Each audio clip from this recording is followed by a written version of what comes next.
아침에 눈을 뜨자마자 가장 먼저 느끼는 것은 시계 소리도 창밖의 새소리도 아닙니다. 바로 무릎이 뻣뻣하게 굳어있는 그 불편함입니다. 이 느낌은 마치 밤새 무릎 안에 작은 돌멩이가 끼어 있는 것처럼 조금만 움직여도 뻑뻑하고 뭔가 걸리는 듯한 통증을 줍니다. 일어나서 첫 발을 내디딜 때 무릎이 뚝 하고 소리를 내며 저항하는 순간 하루의 시작이 가볍지 않다는 걸 온몸으로 느끼게 됩니다. 많은 분들이 이렇게 말씀하십니다. 잠깐 쉬면 괜찮아지겠지? 하지만 이상하게도 나이가 들수록 이 통증은 단순한 피로가 아니라는 걸 알게 됩니다. 계단을 오를 때 더 심해지고 장을 보러 다녀온 날은 저녁에 무릎이 더 붓습니다. 예전엔 그냥 걷는 게 일상이었는데 이제는 걷기가 작은 도전처럼 느껴집니다. 이 무릎 통증은 단순히 나이 탓일까요? 아니면 내가 뭔가 잘못해온 결과일까요? 놀랍게도 의학적으로 보면 무릎은 우리 몸에서 가장 혹사당하는 관절 중 하나입니다. 하루에 수천 번 굽히고 펴기를 반복하고 체중의 두세 배 무게를 견디며 평생 쉼없이 일합니다.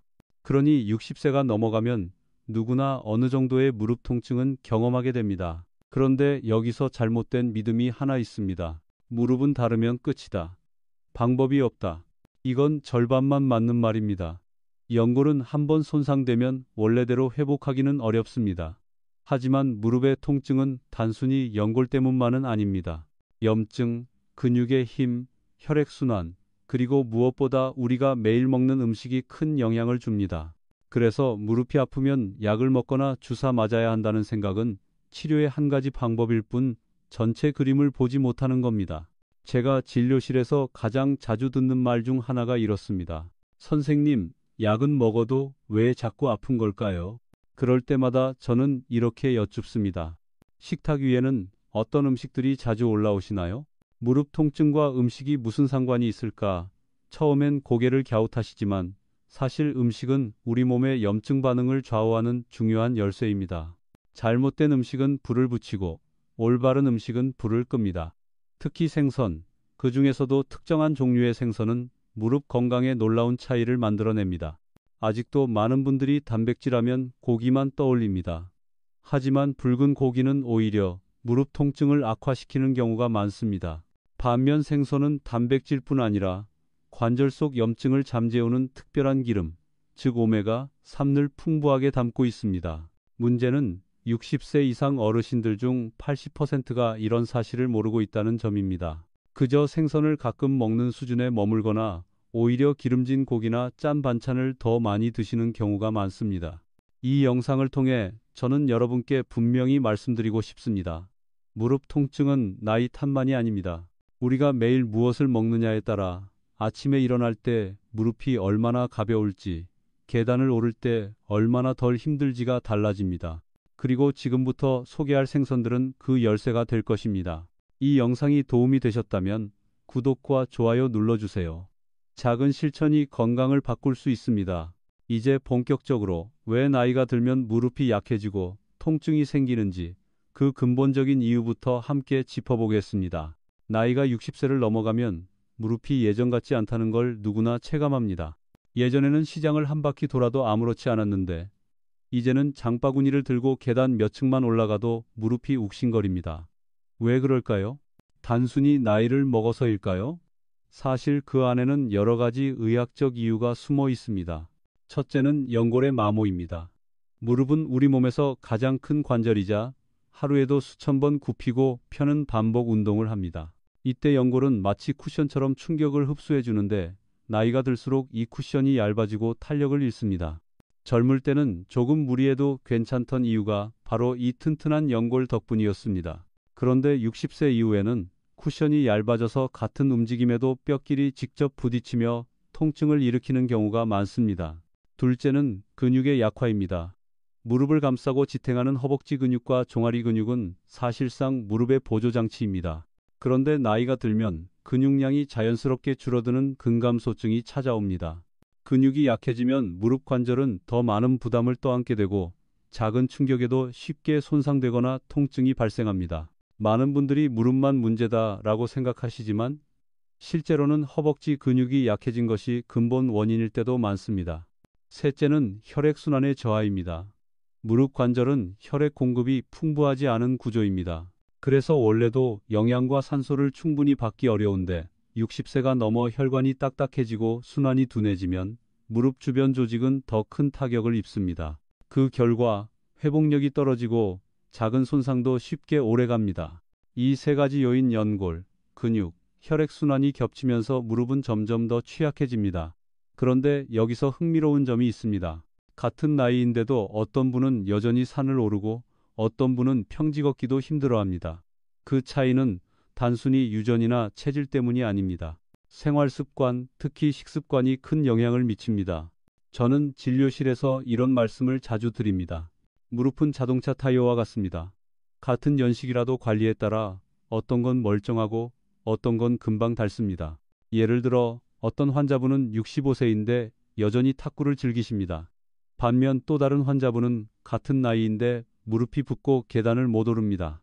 차이는 먹는 것과 움직이는 것이었습니다. 탁구를 치는 분은 꾸준히 생선을 섭취하고 근육 운동을 병행했지만 통증이 심한 분은 주로 짠 반찬, 가공식품, 그리고 고기를 자주 드셨습니다.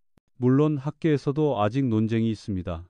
무릎 통증의 주된 원인이 연골의 손상인지, 염증 반응인지, 아니면 근육 약화인지에 대해선 의견이 갈립니다.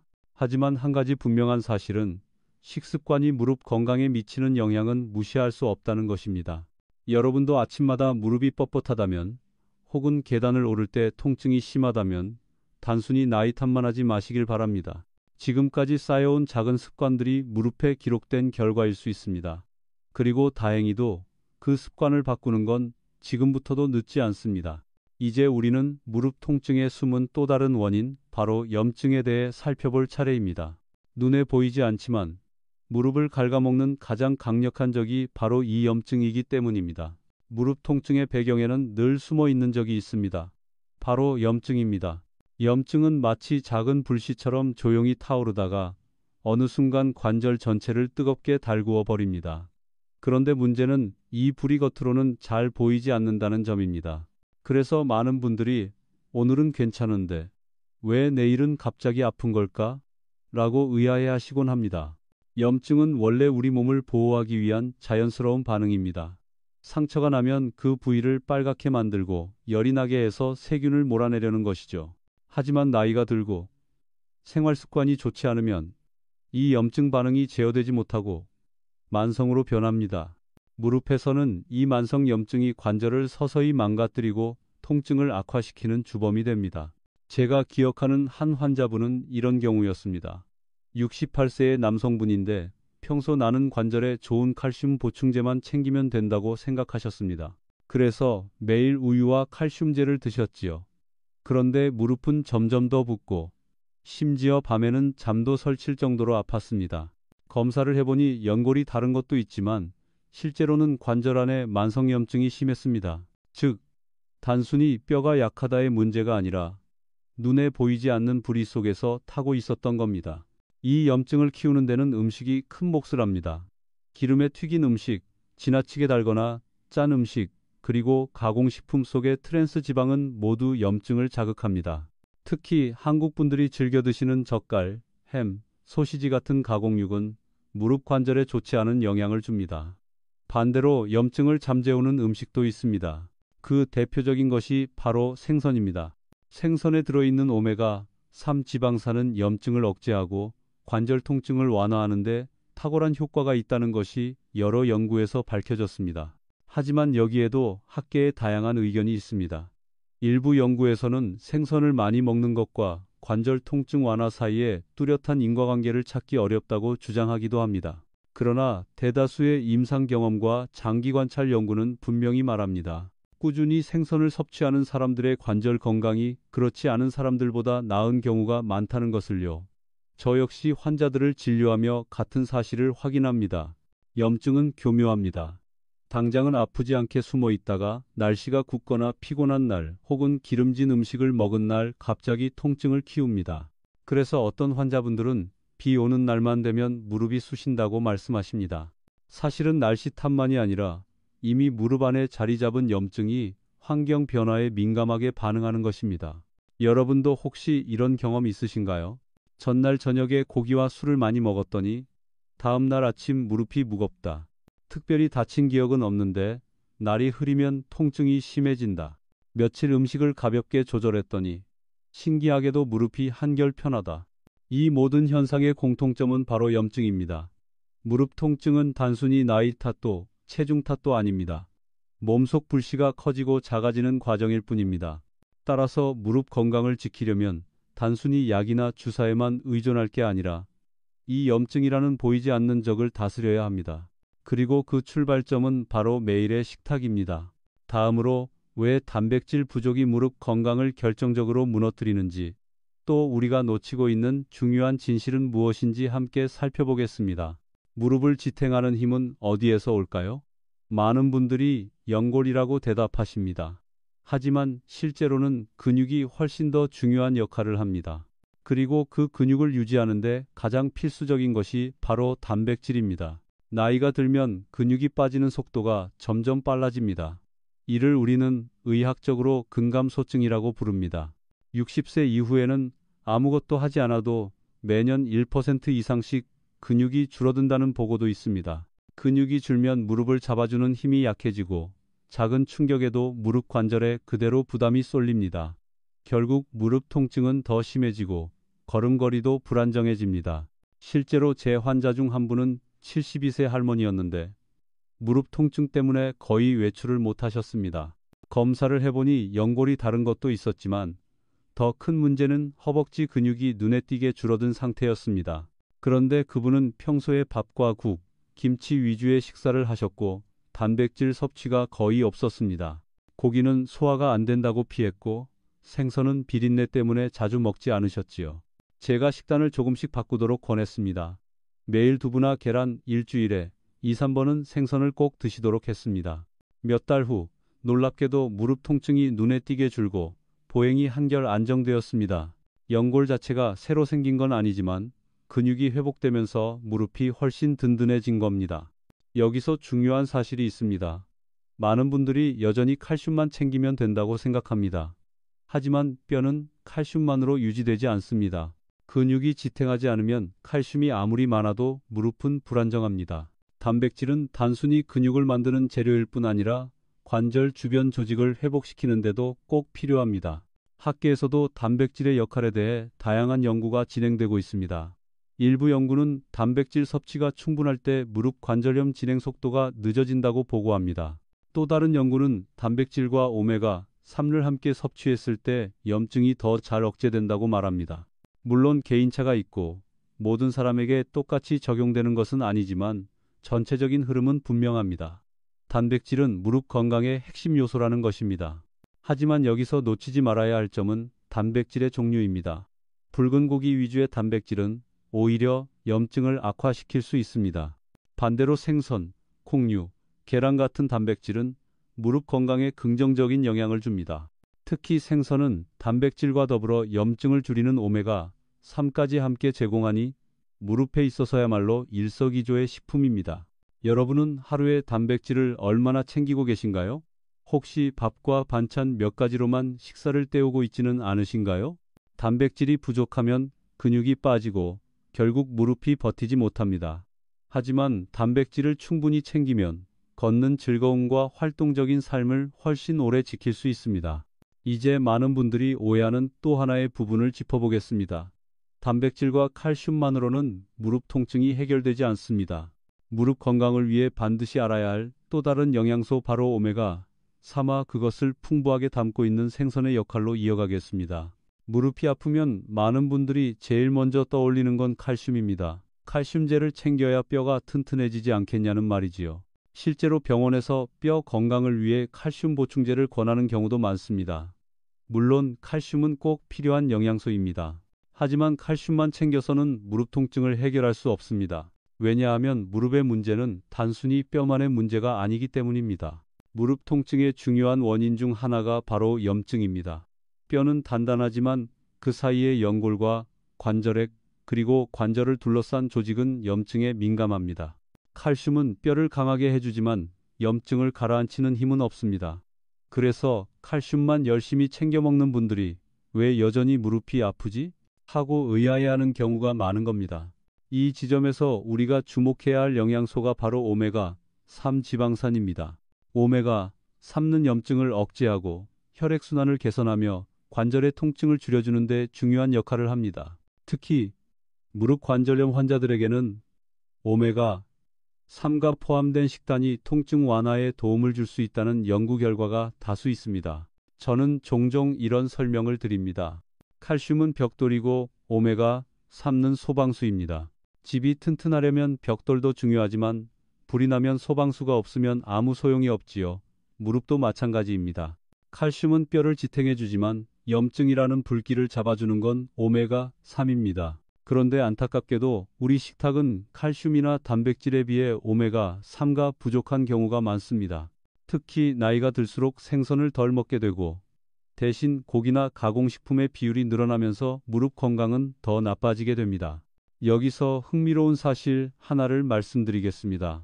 학계에서는 오메가3가 관절염에 미치는 효과를 두고 아직도 의견이 엇갈립니다. 어떤 연구에서는 확실히 통증이 줄었다는 결과가 있는 반면 또 어떤 연구에서는 큰 차이를 보이지 않았다고 합니다. 하지만 임상 경험과 환자들의 실제 사례를 보면 분명히 오메가3 섭취가 꾸준한 분들이 그렇지 않은 분들보다 무릎 통증이 덜한 경우가 많습니다. 또 한 가지, 오메가3는 단순히 무릎 통증뿐 아니라 심혈관 건강에도 도움이 됩니다. 혈압을 낮추고 혈관을 유연하게 해주며 혈액순환을 원활하게 만들어줍니다. 무릎 통증 때문에 생선을 챙겨 먹다가 덩달아 심장 건강까지 지켜지는 셈이지요. 여러분께 묻고 싶습니다. 혹시 지금도 칼슘제만 믿고 드시고 있지는 않으신가요? 만약 그렇다면 이제는 시각을 조금 바꿀 필요가 있습니다. 무릎이 편안하려면 칼슘과 함께 오메가3, 즉 좋은 생선을 반드시 함께 챙겨야 합니다. 이제부터는 구체적으로 어떤 생선들이 무릎 통증을 줄이는데 가장 도움이 되는지 알려드리겠습니다. 지금까지는 원리였다면 이제는 실제로 식탁에 올릴 수 있는 3가지 생선을 짚어드리겠습니다. 무릎 통증에 좋은 생선은 많지만 그 중에서도 임상적으로 효과가 뚜렷하고 우리 식탁에서 구하기 쉬운 것들이 있습니다. 바로 고등어, 연어, 정어리입니다. 이 3가지는 단백질과 오메가3 지방산이 풍부해 무릎의 염증을 줄이고 관절의 움직임을 한결 부드럽게 도와줍니다. 첫째, 고등어입니다. 한국인 식탁에서 친숙한 생선이지요. 고등어는 값도 비교적 저렴하면서 오메가3 함량이 높습니다. 특히 DHA와 EPA라는 성분은 무릎 관절 속의 염증을 가라앉히는 데 큰 도움이 됩니다. 진료실에서 제가 자주 권하는 방법 중 하나는 일주일에 3번 고등어 구이나 조림을 반찬으로 올리는 것입니다. 어떤 환자분은 예전에는 계단 오를 때마다 무릎이 시큰거렸는데 고등어를 자주 먹고 난 뒤로는 훨씬 가볍다고 말씀하시기도 했습니다. 둘째, 연어입니다. 연어는 서양에서 많이 먹는 생선으로 알려져 있지만 이제는 한국에서도 쉽게 구할 수 있습니다. 연어는 오메가3뿐 아니라 단백질과 비타민 D까지 함께 들어 있습니다. 비타민 D는 뼈 건강과 근육 기능을 유지하는 데 필수적인데 연어 한 토막이면 그날 필요한 양의 상당 부분을 채울 수 있습니다. 다만 연어는 기름기가 많아 과식하면 속이 더부룩할 수 있으니 한 번에 적당량만 드시는 것이 좋습니다. 셋째, 정어리입니다. 작고 값싼 생선이지만 영양만큼은 결코 작지 않습니다. 정어리는 칼슘과 오메가3가 동시에 풍부해 무릎 건강에 아주 이상적입니다. 게다가 생선가시째로 먹을 수 있어 뼈에도 도움이 됩니다. 특히 고령층에게는 정어리가 소화 부담도 적고 반찬으로 다양하게 활용할 수 있어 권장할 만합니다. 물론 이 3가지 생선 외에도 꽁치, 청어, 멸치 등 여러 생선들이 무릎 건강에 도움이 됩니다. 하지만 고등어, 연어, 정어리는 임상 경험과 연구 모두에서 효과가 비교적 뚜렷하게 확인되는 생선들이라 제가 환자분들께 가장 먼저 권하는 식품들입니다. 여기서 중요한 건 꾸준함입니다. 어제 연어 먹었으니 오늘은 안 아프겠지 하는 식으로는 효과를 기대하기 어렵습니다. 몸속 염증 반응은 오랜 시간에 걸쳐 조절되기 때문에 최소 몇 달 이상은 꾸준히 섭취해야 합니다. 실제로 한 연구에서도 오메가3 섭취가 관절 통증을 줄이는 효과는 3개월 이상 꾸준히 먹었을 때부터 나타났습니다. 다만 주의할 점도 있습니다. 생선을 드실 때 지나치게 짜게 조리하면 오히려 혈압과 신장 건강에 부담이 될 수 있습니다. 특히 고등어 조림처럼 간장을 많이 쓰는 요리는 가능하면 싱겁게 만들고 구이도 소금을 최소화하는 것이 좋습니다. 학계에서도 의견이 갈립니다. 어떤 연구에서는 생선을 먹는 것보다 오메가3 보충제를 먹는 게 더 간편하다는 주장을 하기도 합니다.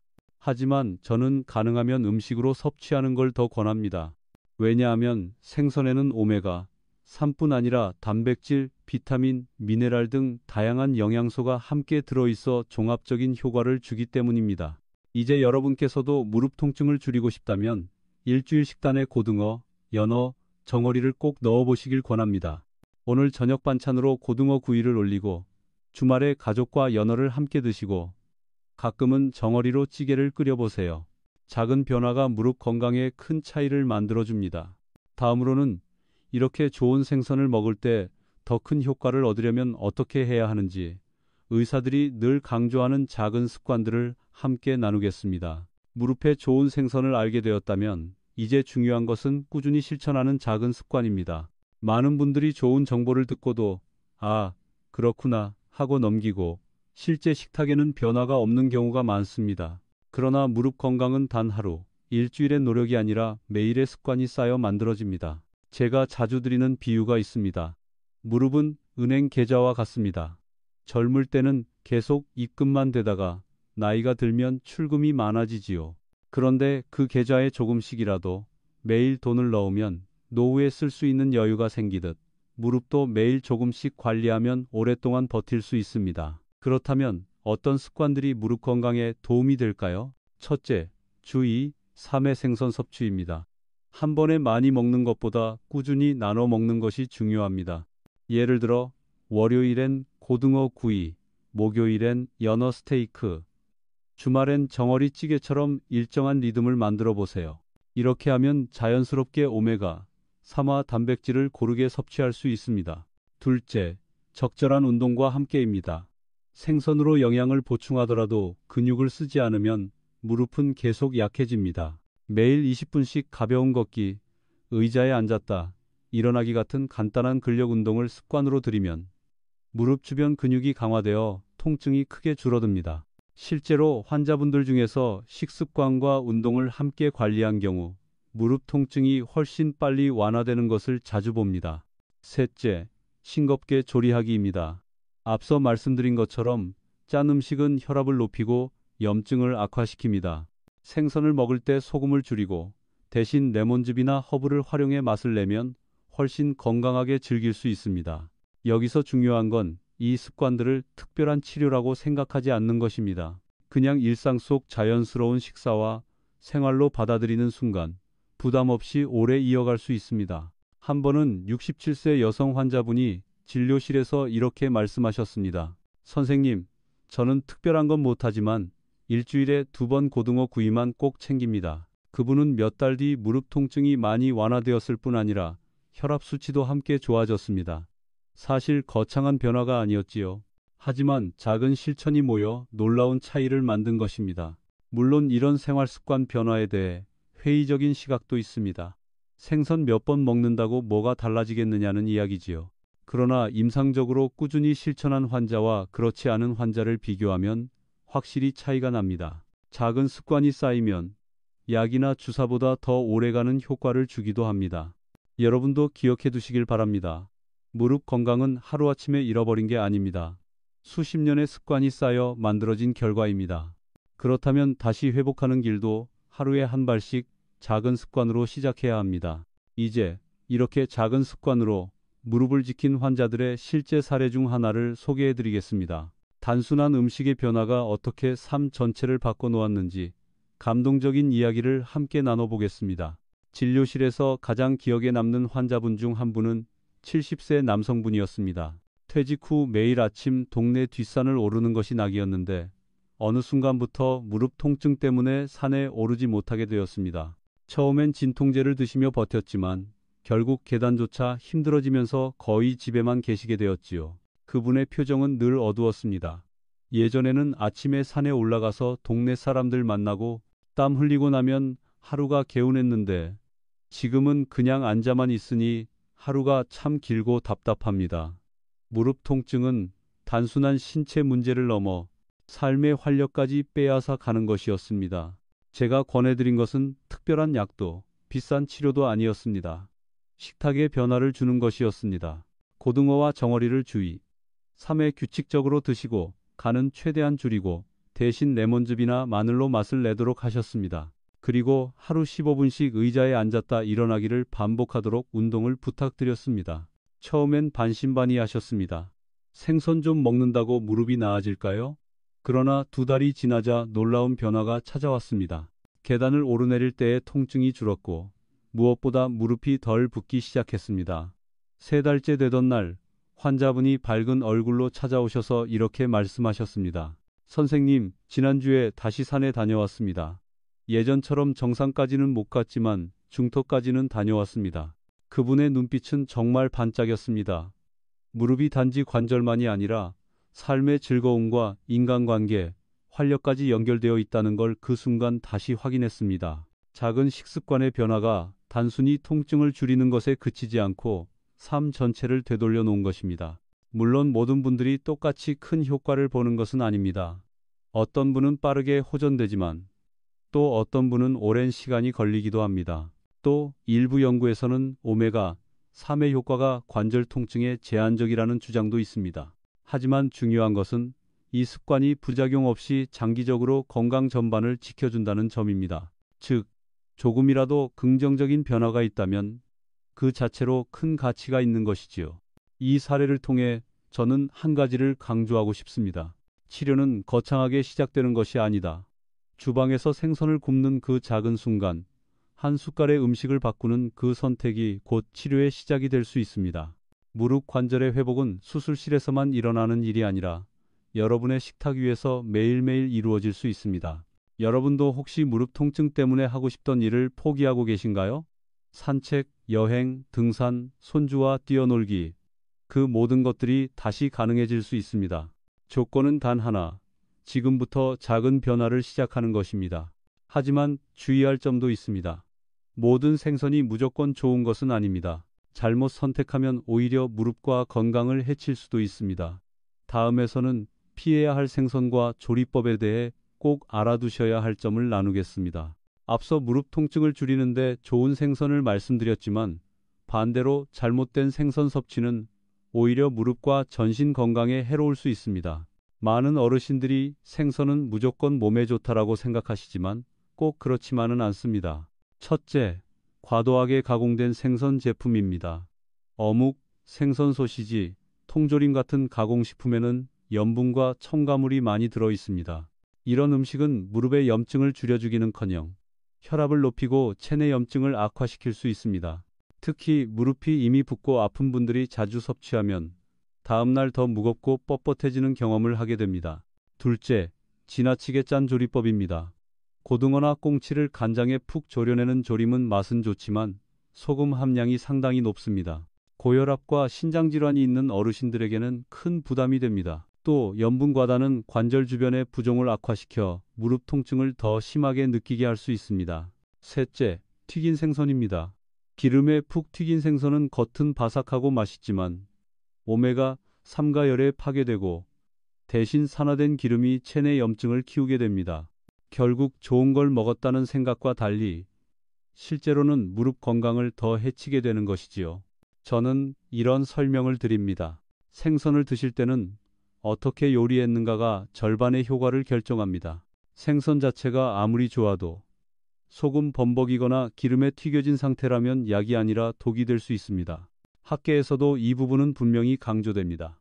생선을 통한 오메가 3 섭취가 무릎 건강에 도움이 되더라도 조리 방식에 따라 효과는 크게 달라진다는 것이지요. 실제 연구에서도 구이, 찜 같은 단순 조리법을 사용할 때 오메가 3 흡수율이 높았다고 보고됩니다. 실제 환자 한 분은 매일 고등어를 드셨는데도 무릎 통증이 줄지 않는다고 하셨습니다. 식습관을 확인해 보니 고등어를 늘 간장에 졸여 짭짤하게 드셨더군요. 식단을 구이와 찜으로 바꾼 뒤 몇 달 지나서야 통증이 완화되기 시작했습니다. 같은 고등어인데 왜 차이가 나지?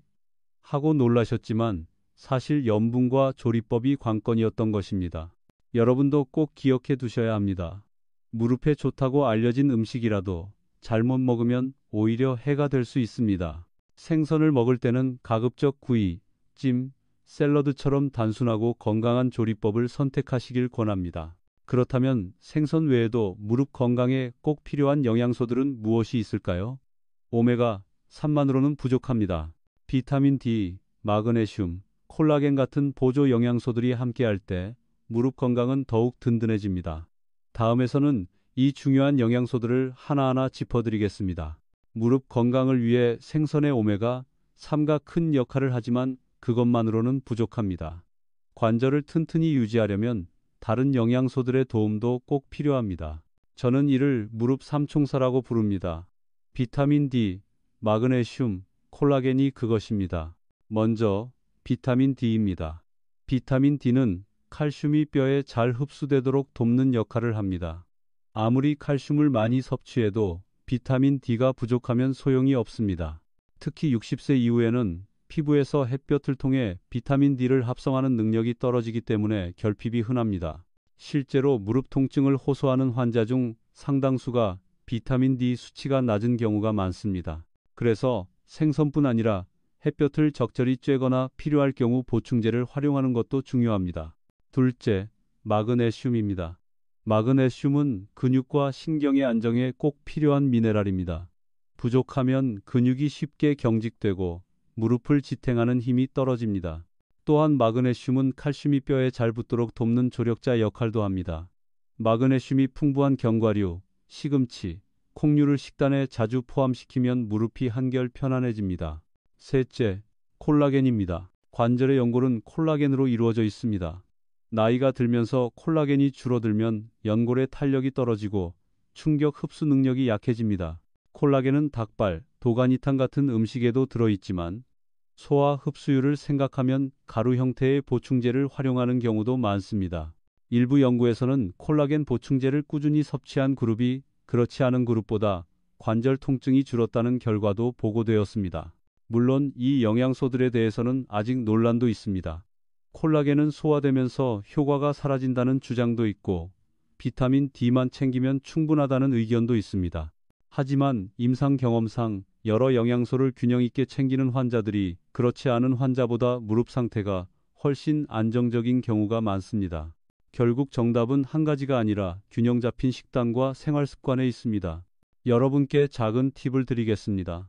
생선 요리와 함께 시금치나 두부를 곁들여 보세요.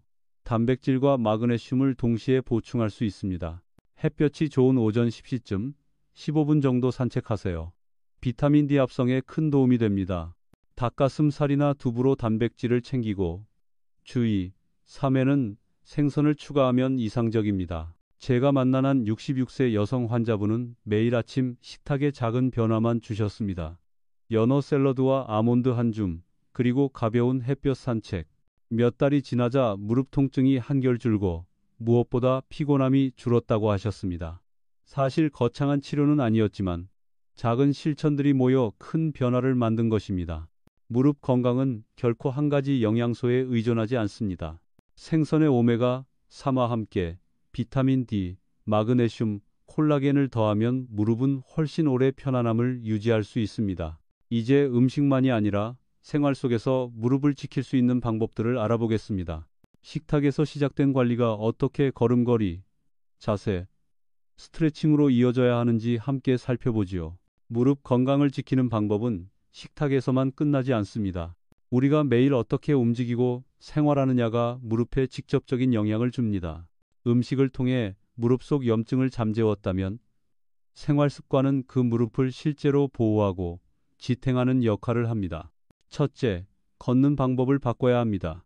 많은 분들이 운동은 많이 할수록 좋다라고 생각하시지만 무릎은 과부하에 약합니다. 특히 내려가는 계단을 무심코 빠르게 내려가다 보면 무릎 관절에 체중의 몇 배가 순간적으로 실리게 됩니다. 그래서 저는 환자분들께 계단은 가능하면 천천히, 필요할 땐 난간을 잡고 내려가시라고 꼭 말씀드립니다. 평지를 걸을 때도 발 뒤꿈치부터 부드럽게 디디는 습관을 가지면 무릎 충격을 줄일 수 있습니다. 둘째, 스트레칭입니다. 무릎 자체는 관절이라서 근육처럼 늘릴 수는 없지만 허벅지 앞뒤 근육 대퇴사두근, 햄스트링을 스트레칭하면 무릎이 훨씬 가벼워집니다. 간단히 의자에 앉아 무릎을 펴고 10초간 유지하는 동작만 해도 관절이 덜 뻣뻣해집니다. 실제로 아침마다 이 동작을 하는 환자분들이 첫 발을 내딛는 순간이 훨씬 편하다고 말씀하십니다.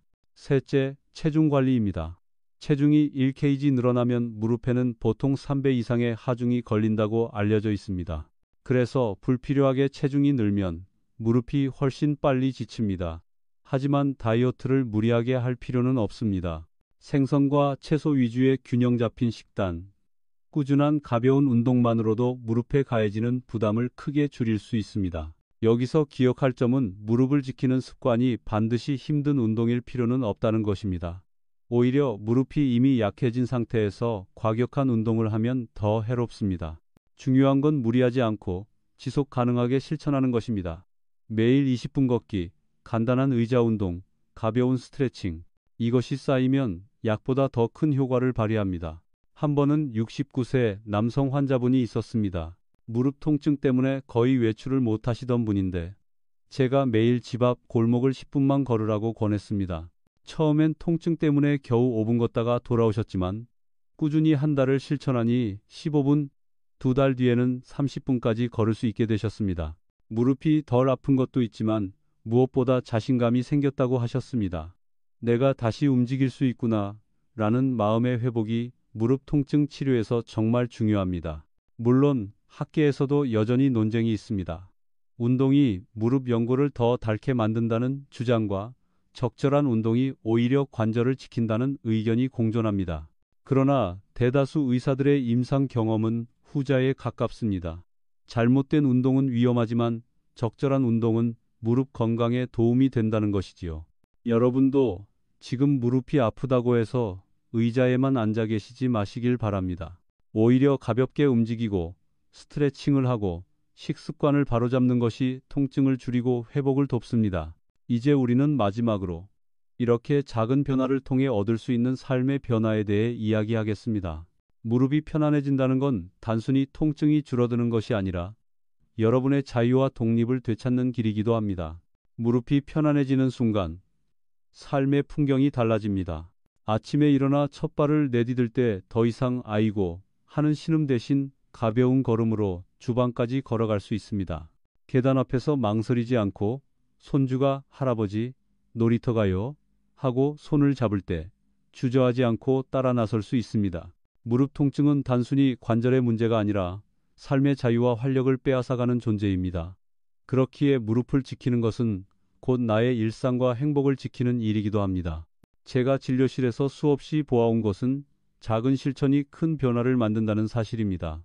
매일 밥상에 고등어 한 토막을 올리고 햇볕 아래 15분 산책을 하고 잠들기 전 가볍게 스트레칭을 하는 것. 이 사소해 보이는 행동들이 쌓여 어느 순간 무릎이 훨씬 가벼워지고 삶이 활기를 되찾습니다. 한 환자분은 이렇게 말씀하셨습니다. 예전에는 걸을 때마다 무릎이 시려서 집 밖에 나가는 게 두려웠는데 요즘은 다시 동네 마트를 혼자 걸어 다닐 수 있어요. 이렇게 사소한 자유가 이렇게 기쁠 줄 몰랐습니다. 물론 완벽한 방법은 없습니다. 생선을 먹어도 운동을 해도 나이에 따른 변화 자체를 완전히 막을 수는 없습니다. 하지만 변화를 늦추고 삶의 질을 높이는 것은 분명 가능합니다.